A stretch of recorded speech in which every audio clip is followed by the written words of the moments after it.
자, 심층 인터뷰. 저희는 얼마나 진심인지 광고 나가는 동안에도 열띤 자동차 얘기를 하고 있었습니다. 자, 오늘 유진투자증권 이재일 연구위원님 나오셨습니다. 어서 오세요. 안녕하십니까. 자동차의 진심입니다. 네. 차도 좋아하고. 저는 새 차도 제가 해요. 아 그래요?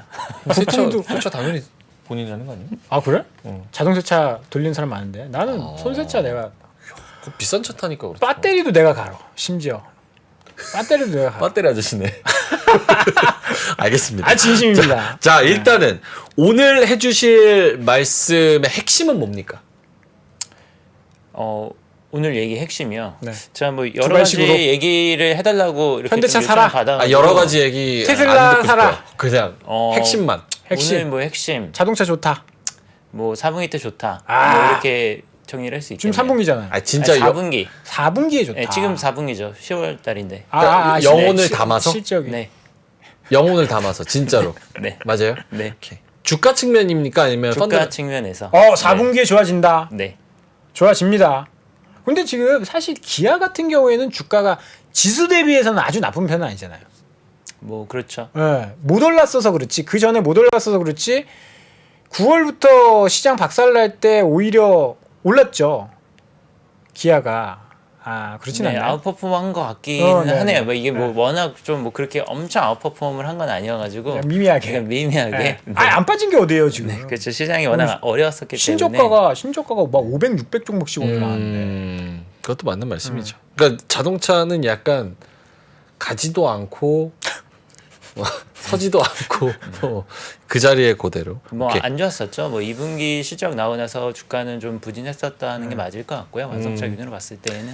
근데 뭐 부품사들 같은 경우는 뭐 몇몇 종목들은 좋았었는데 뭐 전반적으로 3분기 들어와서는 뭐 쉽지는 않았던 것 같습니다. 네. 알겠습니다. 그러면 오늘 여러 가지 이야기들 결론적으로는 4분기에 이제 자동차 기업들의 주가를 좀 긍정적으로 볼 수 있는 부분 잠시 후에 들어보도록 하고 일단은 같은 자동차의 선상에서 테슬라 얘기를 안 할 수가 없습니다. 테슬라 실적 발표 3분기 순이익 44% 급감 여기에 더해서 영업이익률 7% 나옵니다. 요거 어떻게 보셨는지. 기아보다 한참 못하죠. 영업이익률 측면에서는. 실적이 매우 안 나왔죠. 네, 3분기 때 실적이 굉장히 부진하게 나왔는데 사실 비용 통제가 좀 많이 안 되고 있는 것 같아요. 지금 테슬라가 벌이고 있는 게 굉장히 많거든요. 지금 단순히 예전처럼 모델 3, 모델 Y 파는 게 아니라 뭐 옵티머스, 뭐 휴머노이드로 휴머노이드. 투자를 하고 있고 뭐 최근 들어서는 AI 쪽으로도 굉장히 공격적으로 투자를 많이 하면서 뭐 각종 코스트들이 많이 증가를 한 것 같습니다. 거기다가 HBM 만 개 샀대. 뭐 그런 뉴스도 나왔었죠. 뭐 이게 뭐 맞는 얘기인지 모르겠지만 거기 실적 뭐한 3억 달러인가 네, 뭐 투입을 해가지고 뭐 AI 관련해서 투자를 했다. 뭐 이런 뉴스도 나오고 그랬습니다. 근데 이런 것들이 다 비용이기 때문에 뭐 당연히 이제는 실적에서는 좀 많이 악화연이 될 수밖에 없었고요. 거기다가 지금 테슬라가 뭐 베를린 공장도 신규 가동을 하고 그리고 뭐 텍사스 공장도 가동을 하고 하다 보니까 신공장 들어가는 또 구정비 뭐 이런 것들 때문에 실적이 좀 쇼크가 나온 것 같습니다. 아니 근데 중요한 건 테슬라의 성장주를 보면 이익은 중요하지 않고 매출이 많이 늘어나는 게 굉장히 중요한데 매출도 사실 좀 그저 그러지 않았습니까? 매출이 10%도 증가를 안 했죠. 네. 뭐 한자릿수 증가세가 나왔는데 뭐 물량은 꽤 증가를 했지만 ASP가 많이 하락을 했습니다. 뭐 테슬라가 올해 연초 들어서 가격을 많이 내렸었잖아요. 그래서 뭐 그거에 대해서는 많이들 인지를 하고 계셨을 것 같은데 근데 주가가 어제 좀 많이 빠졌었죠. 거의 뭐 9%대 하락폭이 나왔는데 그 하락 원인을 보면은 실적이 안 나온 것도 있긴 있는데 사실은 굉장히 좀 네거티브한 코멘트를 많이 했던 것 같아요. 실적 발표를 하면서 뭐 앞으로 경기 전망에 대해서도 뭐 금리 인상 때문에 뭐 높은 금리 기조 때문에 상당히 좀 리스크가 있다는 얘기도 했었고 그리고 이제 멕시코 공장도 약간 가동이나 뭐 아니면 준공 시점 이런 것들이 약간 미뤄질 수 있다라는 언급도 좀 했었기 때문에 오히려 좀 올해 하반기 뭐 남은 4분기나 내년까지 여기에 대해서 기대를 줄 수 있는 얘기들을 했었으면은 주가가 또 반전이 나왔을 수도 있었을 텐데 그런 것들에서 좀 기대에 많이 못 미쳤던 것 같습니다. 그럼 사이버트럭에 대한 이야기들 그거는 어떻게 보셨어요? 사이버트럭 또 네거티브한 코멘트를 하나 했죠. 그러니까 사이버트럭 자체는 판타스틱한 어떤 그런 프로덕트인데 문제는 앞으로 12개월에서 18개월 정도는 여기에 들어가 있는 신기술들이 워낙 많기 때문에 캐시 아웃플로가 상당히 심할 거고 돈벌 그리고 생각하지 이게 마라. 조금 볼륨이 올라오려면은 25년은 돼야 될 것 같다. 뭐 이런 얘기를 했기 때문에 거기에서 그러면 그러면 24년도까지도 이게 볼륨이 안 되면은 어떻게 되는 거지? 내년도에 대한 기대감이 여기에서 이제는 좀 주가가 많이 타격을 입었던 것 같아요.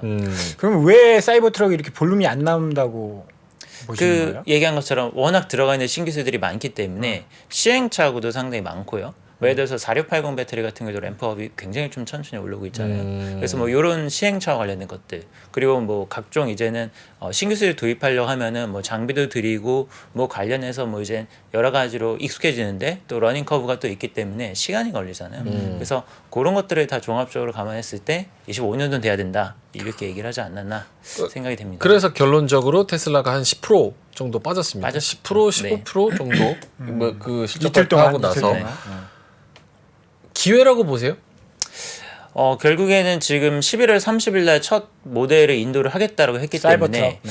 제 생각에는 사이버 트럭이 정말 그런 굉장한 모델이라고 한다면은 모델 공개 시점에는 주가가 반등을 할 수 있다라고 생각을 하긴 합니다. 근데 지금 봤을 때는 당장 이제 뭐 여기에서 뭐 4분기 때를 기대를 한다라든지 뭐 내년도에 대해서는 기대감을 갖고서 막 이렇게 주가가 세게 올라가기는 쉽지 않을 것 같고 일단은 사이버 트럭 모델이 그래도 올해는 마지막 희망이 될 거기 때문에 뭐 지금이라도 약간 좀 뭐 여기서 뭐 매도를 하는 것보다는 사이버 트랙에 대한 기대감을 그래도 갖고선 모델 출시되는 걸 기다려야 되지 않을까 뭐 이렇게 생각을 하긴 하네요. 그러면 자동차 전반적으로 다 보시잖아요. 전 네. 세계 자동차 기업들 전반적으로 다 보시잖아요. 저는 그런 생각이 좀 있거든요. 테슬라가 급격하게 판매 대수가 늘어나고 주가가 막 올라간 거는 모델 3랑 모델 Y. 저가 모델. 모델 S가 막 1억짜리 모델 X가 막 1억 2, 3천 막 되는 그런 거 하다가 4, 5천만 원짜리를 내면서 폭발적으로 성장했는데 사이버 트럭은 엄청 비쌀 거 아니에요.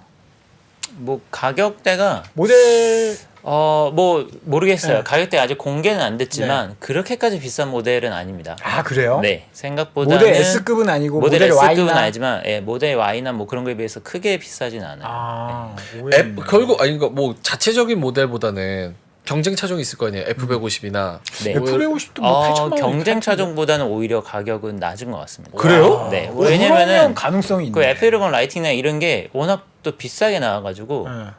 경쟁이라고 할 수 있는 그 픽업 트럭 EV 모델들이 가격들이 낮지가 않습니다. 그래서 뭐 EV 중에서 픽업 트럭 세그멘트만 놓고 봤었을 때 가격 경쟁력은 있지만, 근데 문제는 만들 이제는 수가 없는 거죠. 그게 만들 수 없다 뭐 이런 것보다는 제가 생각했을 때는 그렇다고 해도 소비자들이 기존 픽업 트럭 때보다는 비쌀 거란 말이죠. 그러면 이거를 나는 픽업 타던 사람이지만 전기 픽업으로 갈 거다라고 해줄 거냐, 이거는 또 완전 다른 문제인 거죠.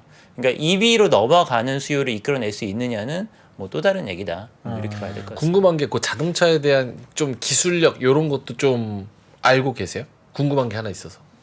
저 뭐 모를 수도 있는데 네. 뭐 한번 네. 그 픽업 트럭을 전기차로 만들면 네. 내연기관차에 기본 가지고 있었던 그런 토크나 힘 네. 이런 부분에서 문제되는 건 없어요? 그거는 지금으로서는 그런 문제는 없는 걸로 알고 있습니다. 네. 뭐 왜냐면 픽업 트럭 뭐 싣고 뒤에 끌고 막 이래야 되는데 특히 미국에선 더 그렇고. 네, 뭐 토잉 파워라고 해서 네. 뭐 그런 출력들은 전기차가 사실은 굉장히 모터 출력이 고출력이기 때문에 그런 더 파워 빨라, 더 측면에서는 빨라. 오히려 더 가면 강했지 내연기관차보다 딸리는 거는 없습니다. 그래요. 네. 오케이.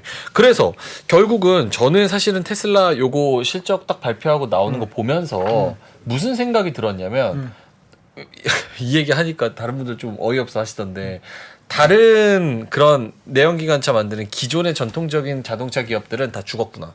왜냐? 테슬라가 영업이익률을 7%까지 내려가지고 이렇게 치킨 게임을 하면 지금 7% 남는 거잖아요. 그럼 이거 진짜 극단적으로 1, 2%로 낮춰서 막 이렇게 한다고 하면 가격을 더 내릴 수 있는 여력이 있는 거고. 그럼 지금 전기차로 승부 보는 다른 자동차 업체들은 치킨 게임에서 이거 테슬라도 이렇게 가격 내게 후려쳐서 팔면은 어떻게 이겨 이거를. 그래서 테슬라가 껍데기를 쫙 보급하고 결국에 FSD로 승부를 보겠다는 강한 의지가 담겨 있구나라고 생각해서 되게 긍정적으로 보였거든요, 저는. 근데 그렇게 생각 안 하지. 야, 그랬으면 7%까지 낮췄으면 매출이 한 20% 늘었어야지. 그러니까 뭐 판매 대수나 뭐 매출 성장세가 굉장히 이제 옛날에는 뭐 한 40, 50%씩 계속 뭐 늘었었으니까 여기 CAGR 50% 안 된다고 얘기했잖아요. 뭐 만약 그런 상황이었으면은 뭐 말씀하신 대로 지금은 좀 가격을 할인하더라도 뭐 미래 비해서 뭐 많이 판다 이랬을 수도 있었을 것 같아요. 근데 이번의 상황을 보면은 사실 테슬라 재고 일수를 보면은 전혀 안 줄었죠. 재고가 거의 지금 계속 유지가 되고 있습니다. 그러니까 가격을 낮췄어도 가격을 낮췄음에도 재고가 불구하고 안 재고가 줄어들었다. 유지가 된다라는 거는 안 팔린다는 거예요. 사실은 이제 수요 진작 효과가 별로 없었다라는 얘기가 될 것 그러니까 같아요. 테슬라가 안 팔리면 네. 다른 차들은 더 안 팔려요. 그렇게 그런 논리는 당연히 이제 모든 완성차들이 전기차만 판매를 하는 시장이면은 그 그렇죠. 논리가 맞는데 어. 근데 어차피 지금 다른 메이커들은 전기차를 말고도 내연기관차를 많이 팔죠. 예를 들어서 현대기아차 입장에서 테슬라가 가격이 내렸을 때 초기에는 가격 대응을 안 했었거든요. 왜냐면은 뭐 테슬라는 이제 그거 안 팔면은 난리 나니까 그렇죠. 당연히 가격이 내려야 되는데 굳이 우리는 그럴 필요가 없다 뭐 이렇게 판단을 한 거죠. 그러니까 뭐 입장이 다르다. 그럼 네. 결론적으로 테슬라 지금 실적 나오고 코멘트 나오고 분석 나오고 얘기를 종합적으로 들어봤을 때는 네. 좀 보수적으로 접근을 해야겠구나라는 뷰를 뭐 그렇습니다. 네. 뭐 테슬라 너무 길게 하면 안 되지. 그렇죠. 마지막 이게 사실 요 영업이익률이나 판매나 이런 거 보면 일반 자동차랑 다를 게 없다라고 보이는데 진짜 테슬라를 봤을 때는 FSD잖아요. 그렇죠. 요거 3단계 언제 가능할 것이냐? 대답해 주시죠. 저도 모릅니다. 그거 어떻게 알아? 저분이 어떻게 알아? 이거 위에서 아니, 결정하는 공부 안 거지. 하셨어요? 네. 공부 안 해서 저도 모르고요. 가능해요? 뭐 아니, 막 그것도 벤츠는 이제- 까드만. 네네. 테슬라가. 레벨 3를 언제 이제 아. 할 거냐? 벤츠 레벨 3는 쓰레기다. 막 이렇게 막 까드만. 네. 근데 좋던데? 그 부분은 레벨 3가 상당히 좀 애매한 부분이 좀 있는 것 같아요. 아직까지는 그게 뭐 정확히 레벨 3가 우리 완벽하게 도달했다 이렇게 말할 수 있는 메이커들이 많지는 않은 것 같고요. 뭐 실제로 이제는 적용이 돼가지고 얼마만큼 완성도를 보여주느냐가 중요한 거지 사실은 어떤 특정 상황 내에서 가능하다 요거를 데모해 주는 건 좀 별로 의미가 없는 것 같거든요. 그래서 아직까지는 레벨 3를 소비자들이 믿고선 쓰기에는 조금 이른 시점인 것 같아요. 예를 들어서 목숨을 걸어야 돼. 그러니까 내가 이거를 딱 레벨 3를 가동해가지고 내가 차가 어떻게 운전하든 간에 뭐 난 믿고 맡길 수 있다 이렇게 생각하시는 분들이 그렇게 많지 않을 것 많이 같거든요. 제 없죠. 생각에. 네. 그래서 이거는 조금 시간이 많이 필요한 것 같습니다. 그럼 여기서 갈라치기를 좀 한번 하고 가야 될 것 같은데 갈라치기. 지금 자동차 시장의 전반적인 수요가 줄어들면서 테슬라의 실적도 타격을 받았다고 생각하시는 거예요? 아니면 전기차 수요가 줄어들면서 테슬라가 타격을 받았다고 생각하시는 거예요? 아니면 테슬라 자체로만 그냥 이 브랜드의 위기라고 생각하시는 거예요? 전체 수요는 지금 굉장히 좋습니다. 자동차 전체 네, 수요, 전체 내연기관 수요는, 포함해서는 네, 굉장히 좋습니다. 근데 전기차가 문제다? 혹은 테슬라가 문제다? 전기차 수요도 나쁘지 않고요. 일단은 지금 당장의 문제는 테슬라의 문제. 오. 근데 전기차 수요가 좋다라는 게 약간 좀 어폐가 있을 수 있는데 네.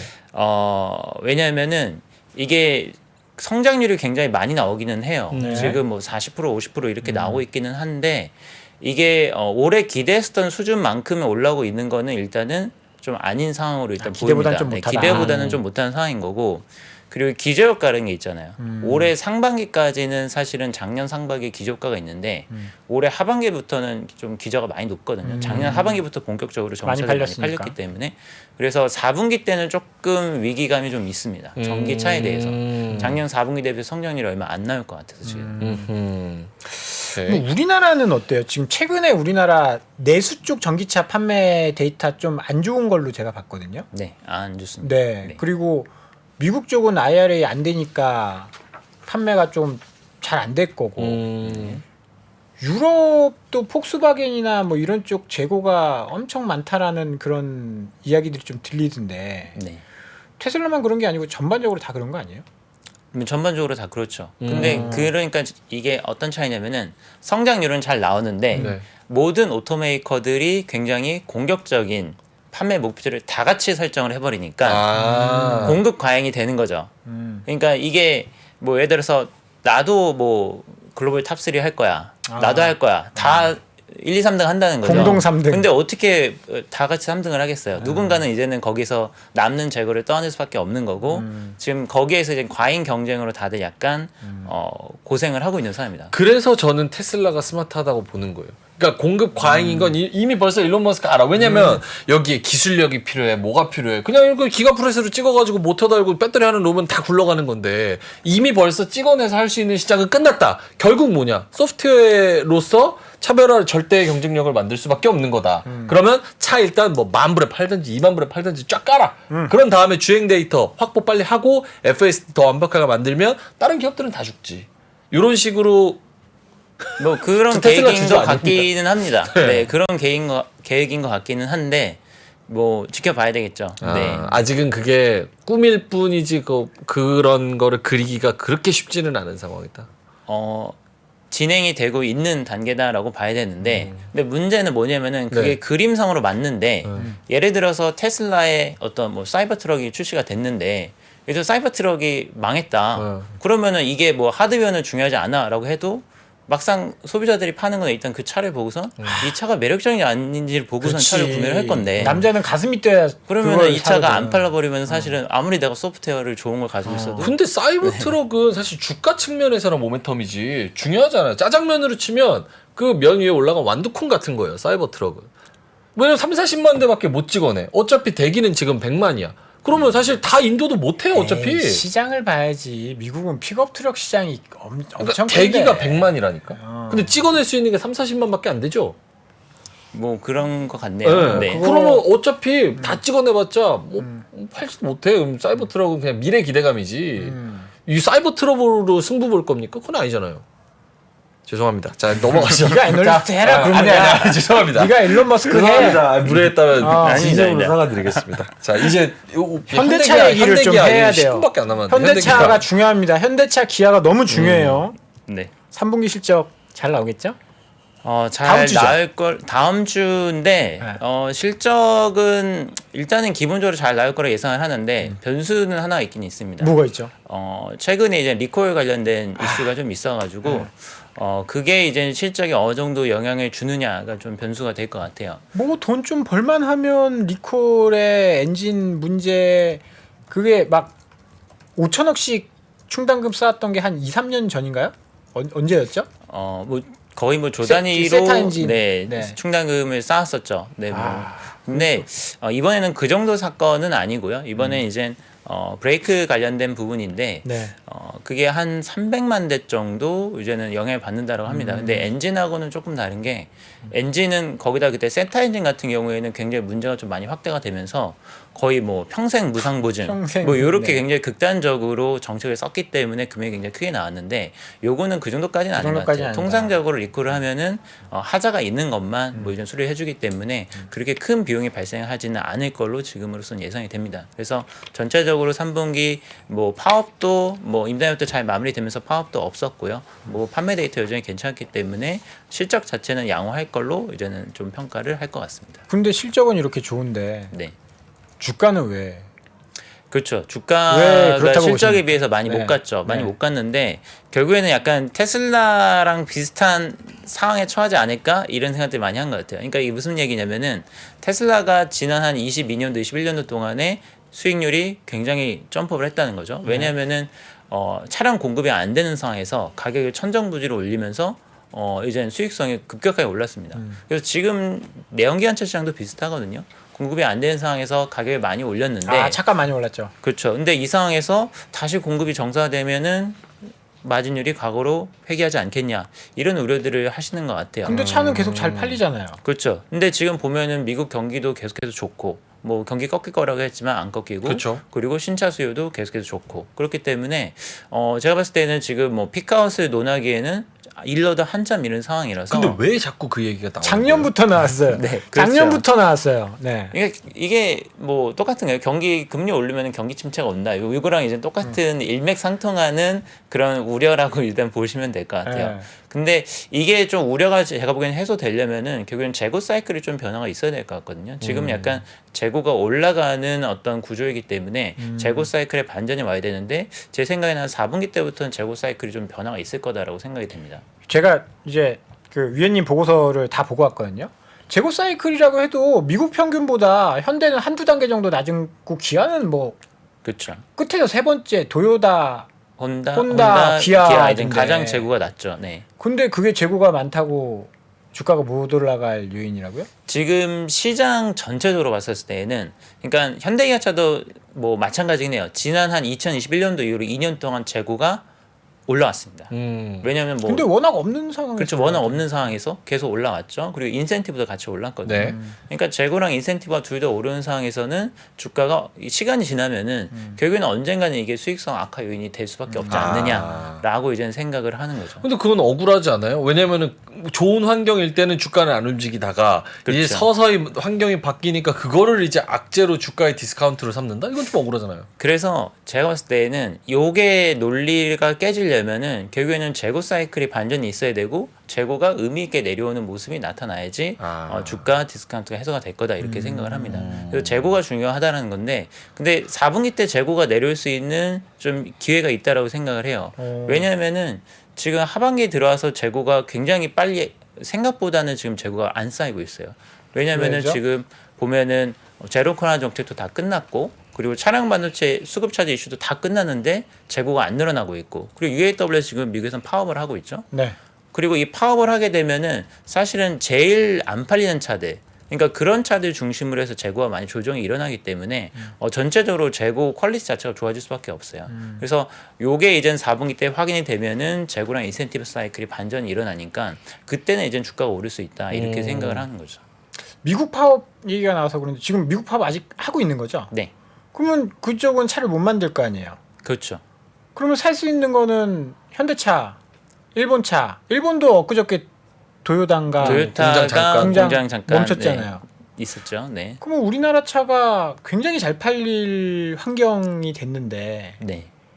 잘 팔리고 있겠죠? 그래서 10월 네. 달부터는 거기에서 이제 수혜를 보는 모습이 나타날 거고 데이터가 이제는 11월 초에 공개가 되거든요. 그래서 지금 보면은 다음 주면 이제 실적 발표가 있고요. 그리고 그 다다음 주가 되면은 이제는 11월 데이터가 나오기 시작을 하니까 제 생각에는 이제는 실적 발표로 어느 정도 한번 다시 실적 체력을 입증을 할 거고 그 다음에 이제 4분기 데이터가 나오는 시점부터는 긍정적인 미국 시장 데이터가 나올 거기 때문에 주가가 반전을 할 거다. 반등 구매에 들어갈 거다. 이렇게 지금 예상을 하고 있습니다. 11월 첫째 주 되면 다 확인이 되네요. 11월 뭐 그렇죠. 네. 첫째 주에 판매 데이터가 다 나오기 때문에 글로벌 그때 판매까지 다 확인이 나오니까. 될 것 같습니다. 아 그럼 사야겠네. 현대차의 그런 기술력으로서 특히나 이제 소프트웨어나 뭐 자율주행 뭐 이런 측면에서 봤을 때의 경쟁력도 글로벌 경쟁력에 좀 탑순위에 듭니까? 스마트 크루즈 좋아요. 자율주행은 사실은 지금 다들 개발을 하고 있는 단계이기 때문에 뭐 뚜껑을 열어봐야 되겠지만 현대차의 최근에 이제 행보를 보면은 뭐 얼마 전에 포리투다 뭐 1조 이상 투자해가지고 인수를 했고요. 거기에다가 모셔나월은 지금 2020년도에 재입을 했었으니까 벌써 한 3년 차 정도 되고 있습니다. 지금 라스베가스 스트립에서 로보택시 서비스 지금 운영을 하고 있고요. 그래서 뭐 자율주행 기술이라고 봤을 때는 거의 뭐 글로벌 탑 업체들하고 거의 뭐 이제는 어깨를 나란히 하는 수준까지는 와 있다. 이렇게 볼 수 있고요. 근데 다만 이제는 다들 마찬가지긴 한데 요걸 가서 어떻게 돈을 벌 거냐. 여기에 대해서는 아직까지는 해답이 없는 것 같아요. 아하. 그게 네. 잘 되면 뭐 이제 위원님은 혹시 이제 뭐 요런 비교는 좀 어려울 수 있겠지만 테슬라랑 현대차랑 둘 다 자율주행을 딱 이제 경험해 보셨어요? 테슬라 거는 제가 직접 운전해보지 못했습니다. 얼마나 차이나 좀 궁금해. 나도 이제 테슬라 차를 안 타봐서 전 타봤죠. 내가 운전을 안 해봐서 전 타봤죠. 차이가 굉장히 큰가? S3, Y, X 다 타봤습니다. 그럼 차이가 크냐고 자율주행. 비슷해요. 지금으로서는 사실 그렇지. 지금으로서는 비슷할 수밖에 없는 게 뭐 레벨 3나 레벨 4나 이렇게 진짜 인간이 하는 수준의 운전이 돼야지 거기서 차별화를 돼서 얘기를 할 수가 있지. 지금은 사실 뭐 그래 뭐 똑같아. 자율주행이 뭐 자율주행이지만 어쨌든 스마트 크루즈 컨트롤 정도의 그런 운행 보조 기능이어서 뭐가 진짜 대박 좋다 막 이런 걸 논하기 좀 이른 단계 아니에요? 뭐 그렇게 보일 수 있을 것 같습니다. 네. 그리고 FSD는 글로벌 서비스 안 한대. 당분간은 그래요? 미국에서만 자국에서만 한대. 음. 그리고 이제 자동차를 볼 때 이제 완성차가 있고 부품지가 있잖아요. 상반기에는 부품주 너무 좋았어요. 네. 근데 지금 6월 이후부터는 피눈물이 나고 있거든요. 막 뭐였지? 서현이와 성우 하이텍, SL 이런 것들 막 상반기에 막 주가가 막 2배씩 올랐다가 지금 반토막 원래 자리 와 있는 그런 상황인데 이거는 또 왜 그렇다고 보십니까? 차가 잘 팔리면 부품도 잘 팔리는 거잖아요. 그렇죠. 그 부품주가 굉장히 좋았었는데 최근에 일단 안 좋은 이유는 일단 부품주들이 현대기아차만 바라보고 있는 애들도 있기는 하지만 글로벌 고객사들을 갖고 있는 경우도 많거든요. 예를 들어서 뭐 GM이나 포드 아니면 뭐 폭스바겐 아니면 중국 로컬 업체 대상으로도 부품 공급을 하기 때문에 최근에 중국 쪽에서 경기 부진 때문에 생각보다 생산이 안 좋았던 게 있었고 그리고 지금 미국은 파업하고 있고요. 뭐 폭스바겐은 정작 감산하고 있고 여기에서 일단 좀 네거티브한 게 좀 있었습니다. 그리고 테슬라가 그 멕시코 공장 쪽에서 약간 딜레이되는 부분도 있기는 한데 멕시코 쪽에 중국 부품사들이 많이 좀 진출을 하고 있다라고 해요. 왜냐하면은 지금 테슬라가 상해 공장의 어떤 그 공장에서의 어떤 생산 책임자가 지금 이제 수석 부사장이 돼가지고 이제 넘버 2가 되다 보니까 중국 업체들을 좀 많이 기용을 하다 보니까 또 테슬라 모멘텀이 많이 좀 소멸이 됐습니다. 상반기 때 이제 테슬라 쪽으로 높은 기대감이나 뭐 이런 것들 때문에 올랐던 애들이 이번에 좀 많이 타격을 좀 입었죠. 그래서 뭐 그런 것들이 좀 복합적으로 작용을 한 것 같고요. 그리고 최근에 또 이제 시장 상황이 워낙 또 고금리 속에서 어렵다 보니까 뭐 시세 차익을 이제 차익 실현을 한 게 아닌가 좀 이렇게 생각이 되네요. 그럼 부품주는 완성차랑 부품주를 본다면 지금 시점에서는 사실 연말까지는 아무래도 완성차가 또 배당 매력도도 있거든요. 왜냐면은 현대기아차가 주주환원 조치 굉장히 많이 강화를 해가지고 기아 같은 경우는 연말 배당 기준 한 6%대, 뭐 현대차는 뭐 4%대 이제 기대를 할 수 있을 것 같아서 뭐 그것도 이제 플러스 포인트가 될 것 같아요. 그게 배당 많이 주는 게 그 정의선 회장 승계를 위해서 총알이 좀 많이 필요해서 자금을 많이 넉넉한 상황이 아닌데도 배당을 많이 한다. 그래야 총알이 확보가 돼서 승계 이슈가 대답하기 곤란하긴데 아니 왜냐면 그렇진 않은 게 왜냐면은 20에서 30%이기 때문에 단기 순이익이 20에서 30% 하겠다라는 거거든요. 35%까지. 근데 그러면은 뭐 많이 하는 건 아니죠. 35%. 그리고 정의선 회장은 현대차 지분이 없어요. 현대차 지분이 있는 거죠? 있어요. 현대차 지분이 있는 걸로. 현대차 지분이 있습니다. 현대차 지분 근데 있긴 있는데 뭐 그렇게 많지는 않아요. 그러니까 의미 있는 지분은 5%가 안 되기 때문에 배당 많이 준다고 뭐 이슈가 되는 때문에 글로비스랑 그렇죠. 많이 근데 글로비스 기아 아닌가? 기아 아니었나? 몰라요. 현대차랑 모비스 지분을 갖고 현대차랑 모비스 지분. 모비스 지분을 늘려야 되는 거죠? 모비스 그렇지. 지분을 늘려야죠. 세 분 다 좀 늦으실 것 같다고요? 오히려 잘 됐다. 빨리 가고 싶어 하셨죠? 뒤에 MC분들이 좀 안 오셨대요. 자동차 쪽에 나 그거 궁금했어. 유럽. 지금 유럽의 전기차 상황 되게 안 좋잖아요. 그렇지 좋아요? 않나요? 폭스바겐도 그렇고 조금 뭐 영국이랑 독일에서 뭐 그 전기차 이 생산 그 뭐죠 목표 이거 조금 뒤로 늦춘다. 독일이 워낙 안 좋으니까 막 그런 이야기들 나오고 있는데 뭐 약간 복잡한 것 같은데요. 일단은 지금 뭐 미국이나 유럽이나 둘 다 이슈는 중국산 전기차인 것 같고요. 그리고 유럽 쪽의 문제는 지금 유럽 쪽에 있는 자동차 메이커들이 중국에다가 생산 시설을 두고선 거기에서 생산을 해서 역수입하는 이런 거를 좀 많이 하고 있습니다. 유럽에는 생산 설비가 없어요? 거기도 있죠. 있는데 중국에서 이제 가져오는 거고. 근데 이제 그거를 좀 어떻게 견제를 할 거냐. 그러니까 중국 로컬 메이커들이 유럽 시장에 현지 진출하는 것도 있는데 거기서 또 생산해서 보내는 것도 있거든요. 예를 들어서 뭐 테슬라 같은 경우에도 상해 공장에서 만들어서 유럽으로 보내잖아요. 그러니까 그런 거에 대해서 이제는 생산 기반 자체가 자꾸 뺏기면 어떡하냐. 우리도 미국처럼 보호를 해야 된다. 이게 일단 가장 큰 이슈인 것 같고요. 그리고 내부적으로도 일자리가 너무 빨리 사라지니까 그런 트렌드까지 겹쳐지니까 아니 내연기관에서 정체로 가면 일자리 줄어드는데 거기다가 중국으로 가니까 너무 빨리 사라지니까 이제는 반발이 심한 거죠. 이거 빨리 노동자들 어떻게 보호할 거냐. 우리 일자리를 챙겨야지 라는 게 좀 있다 보니까 좀 반발이 거세지고 있는 흐름이 좀 나타나고 있습니다. 제가 그 얘기를 했다가 똑같은 얘기를 했다가 미친놈 소리를 들었거든요. 그러니까 정부 정책적으로는 2030년, 뭐 2030년, 뭐 30년까지, 35년까지 어쨌든 내연기관차 다 없애고 전기차로 전환하겠다. 하지만 기존의 패권을 쥐고 있는 뭐 BMW나 뭐 어쨌든 그런 큰 대기업들이 이거를 전기차로 그렇게 빠르게 전환할 메리트도 없고 비용도 많이 들고 그렇게 속도도 안 나고 능력도 없어. 능력도 없고 그리고 그렇게 하고 싶지도 않아 하고 하는데 정책적으로 친환경 얘기를 하면서 너무 전기차로의 전환을 지금 우리가 당연히 이뤄는 지겠지만 그 속도를 너무 우리가 빠르게 생각하고 너무 기대가 커져 있다라고 저는 얘기를 하는데 미친놈 소리를 많이 듣거든요. 그건 네 생각이지 이러면서 아니, 동의를 근데 하세요? 이게 뭐 여러 가지 의견이 있을 수 있는데 정부 정책은 사실 한번 이제 결정이 되면은 지속성 있게 갈 수밖에 없는 부분이 있습니다. 그러니까 예를 들어서 지금 우리 2030년까지 이런 플랜 가지고선 시장을 바꿔보자라고 정부 주도를 했는데 이거를 갑자기 이제는 없었던 일로 하자 이럴 수는 없는 거잖아요. 트럼프 있잖아요. 트럼프 당선되자마자 파리 기후 협약 탈퇴해버렸어.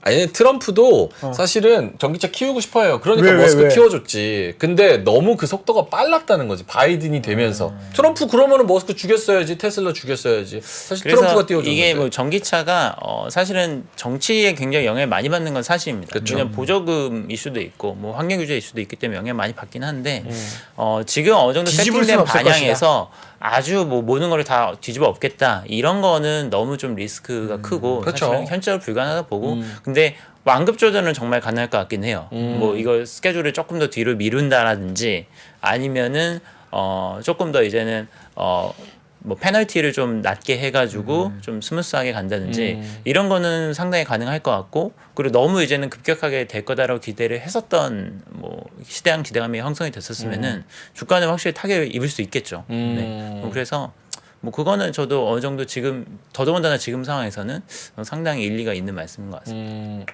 저 괜찮아요. 네. 그러니까 저도 전환에 대해서는 방향성은 동의하는데 그 속도에 대해서 동의를 못 하겠는 거예요. 그렇죠. 속도가 최근 들어서는 조금 실망스러운 것 같긴 해요. 소비자들이 생각보다 안 사요. 네, 아주 적극적으로 호응해주고 있는 분위기는 아닌 것 같아요. 보니까 위원님도 전기차 안 타시는 것 같은데. 안 타죠. 내연기관 탈 리가 차시죠. 없죠. 그러니까 또 미친놈 소리 듣는 거 두 번째. 전기차를 굳이 왜 탈까? 처음 나왔을 때는 자율주행이 되니까 그리고 트렌디하니까 탔어요. 얼리 어댑터들은.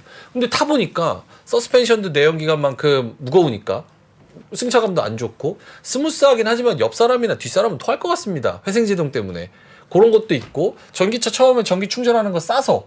근데 전기값 올랐죠. 택시기사들 얘기, 뭐 기사님들 얘기 들어보면은 가스차 넣는 거랑 그렇게 크게 차이가 이제는 안 난다는 거예요. 물론 차이가 나긴 나. 전기차가 싸긴 싸지만 대신에 기다려야 되고. 그렇다고 보조금은 없어지는 추세고. 이거를 왜 사지? 내연기관차 제네시스 G90에도 지금 그냥 뭐 자율주행 똑같은 소프트웨어가 들어가는데 굳이 전기차를 왜 살까? 비싸기만 비싸고.